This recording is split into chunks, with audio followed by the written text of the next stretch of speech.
சித்திரை முழுநிலவு வன்னிய இளைஞர் பெருவிழா மாநாடு.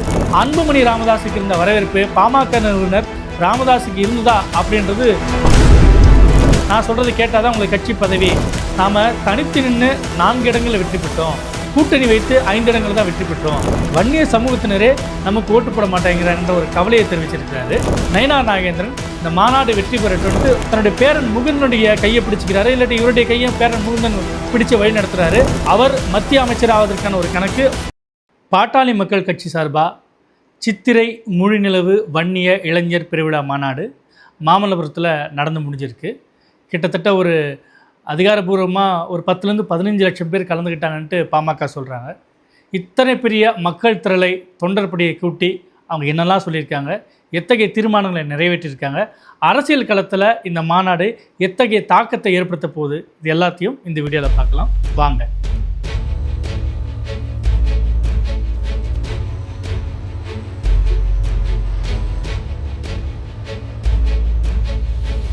பாட்டாளி மக்கள் கட்சி தமிழ்நாட்டில் திமுக அதிமுகவுக்கு மாற்றாக ஒரு பெரிய ஒரு தொண்டர் படையை வச்சிருக்கக்கூடிய ஒரு முக்கியமான கட்சியாக பாட்டாளி மக்கள் கட்சி இருக்குது. 1980களில் மருத்துவர் ராமதாஸ் அவர்களால் இந்த கட்சி உருவாக்கப்பட்டது.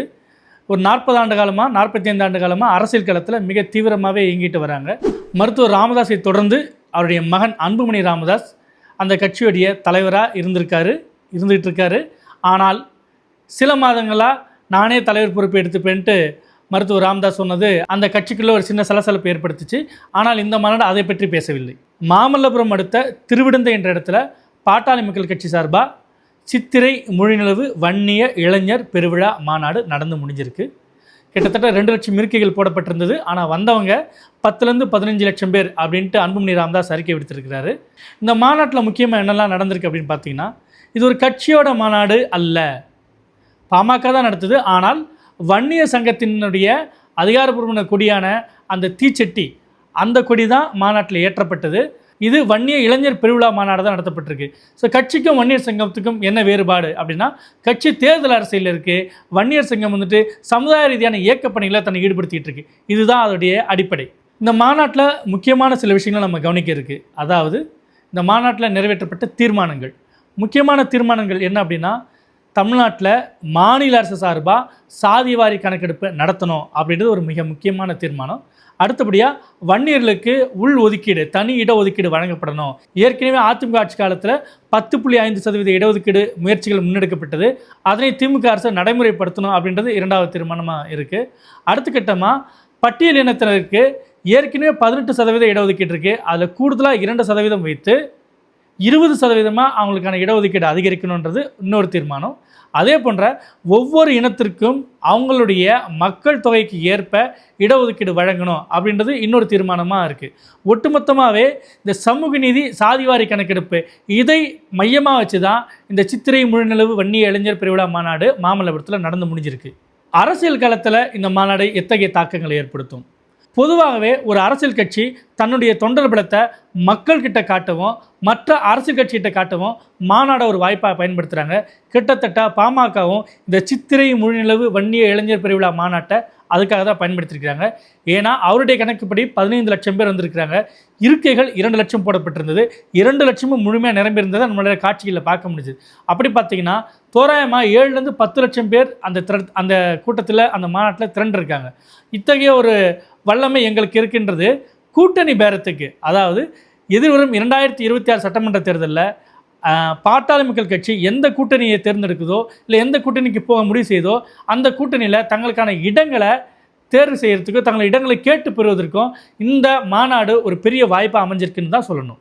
கடந்த 2016 சட்டமன்ற தேர்தலில் 234 சட்டமன்ற தொகுதியிலும் பாமக தனித்து போட்டியிட்டது. ஆனால் எந்த தொகுதியிலும் வெற்றி பெற முடியவில்லை. 2021 சட்டமன்ற தேர்தலில் அதிமுக கூட போட்டியிட்டு 23 தொகுதிகளில் களம் கண்டது. அதில் 5 தொகுதிகளை வென்றது. பென்னாகரம், தர்மபுரி, மேட்டூர், சேலம் மேற்கு, மயிலம், இந்த 5 தொகுதிகளில் பாட்டாளி மக்கள் கட்சி வெற்றி பெற்றது. பென்னாகரத்தில் பாமகவுடைய கௌரவ தலைவரான ஜி.கே. மணி சட்டமன்ற உறுப்பினராக இருக்கிறார். 2024 நாடாளுமன்ற தேர்தல் தமிழ்நாட்டில் திமுக மற்றும் அதன் தோழமை கட்சிகளை தாண்டி வேறு எந்த கட்சியினருக்குமே ஒரு இனிப்பான செய்தியாக இல்லை. அதனால் 2026 சட்டமன்ற தேர்தலில் தங்களுக்கான வலிமையை, தங்களுக்கான சட்டமன்ற பிரதிநிதித்துவத்தை அதிகப்படுத்திக்கணும்னு ஒவ்வொரு கட்சியும் முயற்சிக்கிறாங்க. பாட்டாளி மக்கள் கட்சியும் அந்த கணக்கு தான் போடுது. இந்த சித்திரை மொழிநிலவு மாநாட்டில் பாமகவுடைய நிறுவன தலைவர் ராமதாஸ் பேசும்போது, நாம் தனித்து நின்று 4 இடங்களில் வெற்றி பெற்றோம், கூட்டணி வைத்து 5 இடங்களில் தான் வெற்றி பெற்றோம், வன்னிய சமூகத்தினரே நமக்கு ஓட்டு போட மாட்டேங்கிறாங்கன்ற ஒரு கவலையை தெரிவிச்சிருக்கிறாரு. வழக்கமாக பாமக நிறுவனர் பேசும்பொழுது அந்த ஒட்டுமொத்த வன்னிய சமூகத்தினர் அந்த மாநாட்டில் கலந்துக்கிறவங்க ரொம்ப எழுச்சியோடு இருக்கிறத நம்ம கடந்த மாநாடுகளில் கடந்த கூட்டங்களில் பார்த்துருக்கோம்.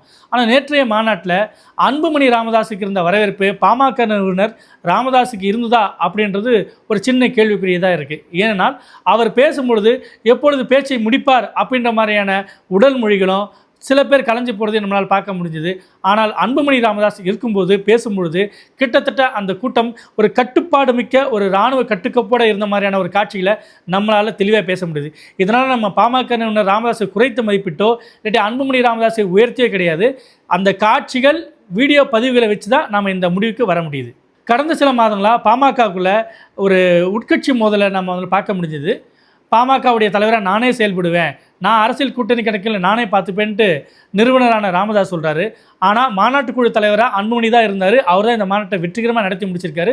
தொடர்ச்சியாகவும் பல்வேறு அறிக்கைகள் வாயிலாகவும் பல்வேறு செயல்பாடுகள் வாயிலாகவும் பாமகவை மக்கள் மன்றத்திலையும் களத்திலையும் உயிர்ப்போட வச்சிருக்கிறது அன்புமணி ராமதாஸ் தான். இதை நம்ம மறுக்க முடியாது. அப்போ இந்த 2026 சட்டமன்ற தேர்தல் கூட்டணி எப்படி முடிவாகும் அப்படின்னா 2 சமிக்கைகள் கிடைச்சிருக்கு. அதாவது நேற்றைய இந்த மாநாட்டுக்கு அதிமுகவுடைய கூட்டணியால் இடம்பெற்றக்கூடிய பாரதிய ஜனதா கட்சியுடைய மாநில தலைவர் நயினார் நாகேந்திரன் இந்த மாநாடு வெற்றி பெறட்டும்ட்டு ஒரு மனமும் ஒரு வாழ்த்து தெரிவிச்சிருக்காரு.